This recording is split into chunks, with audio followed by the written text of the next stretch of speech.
Sahabat ODB, pembacaan Alkitab hari ini terambil dari Mazmur pasal yang pertama, ayat yang pertama sampai dengan ayat yang ketiga. Jalan orang benar dan jalan orang fasik. Berbahagialah orang yang tidak berjalan menurut nasihat orang fasik, yang tidak berdiri di jalan orang berdosa, dan yang tidak duduk dalam kumpulan pencemooh. Tetapi yang kesukaannya ialah Taurat Tuhan, dan yang merenungkan Taurat itu siang dan malam.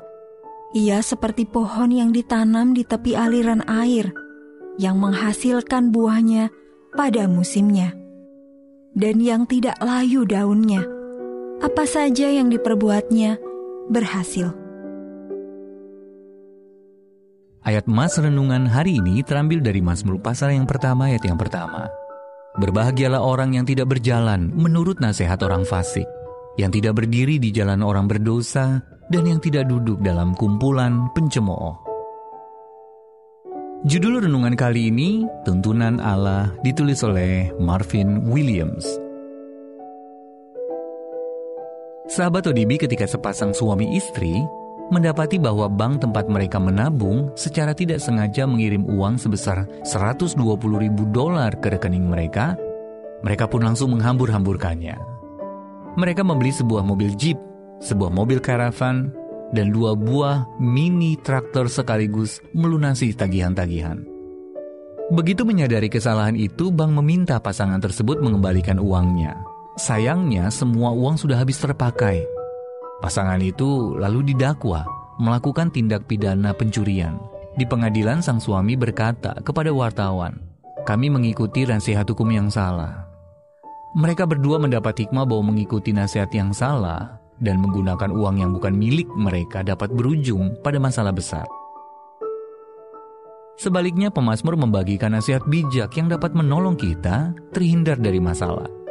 Ia menulis bahwa orang yang sungguh diberkati atau berbahagia tidak akan menuruti nasihat orang yang menolak Allah. Mazmur pasal yang pertama, ayat yang pertama. Mereka tahu bahwa nasihat orang bodoh dan fasik dapat berujung pada bahaya yang tidak terlihat, dan akibatnya fatal. Selain itu, motivasi dan perhatian mereka adalah kebenaran kitab suci yang tak tergoyahkan dan tak lekang oleh waktu. Mereka tahu bahwa tunduk kepada tuntunan Allah akan membawa pada kestabilan dan keberhasilan.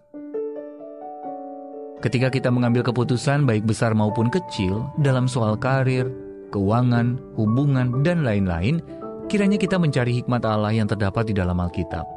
Nasihat yang bijak dan pimpinan Roh Kudus. Tuntunannya sangatlah penting dan dapat diandalkan dalam menjalani suatu kehidupan yang penuh berkat dan terhindar dari masalah.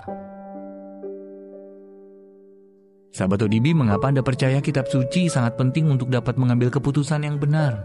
Siapa saja penasehat yang dapat menolong Anda dengan memberikan nasihat yang bijak?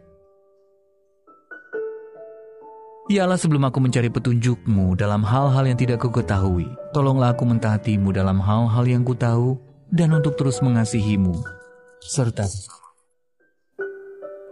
mari kita satukan hati kita berdoa. Bapa yang baik, pagi hari ini kami menaikkan pujian syukur. Kami berterima kasih kepadamu karena Engkau telah memberkati kami kembali melalui firman-Mu yang sudah kami baca dan yang telah kami renungkan bersama.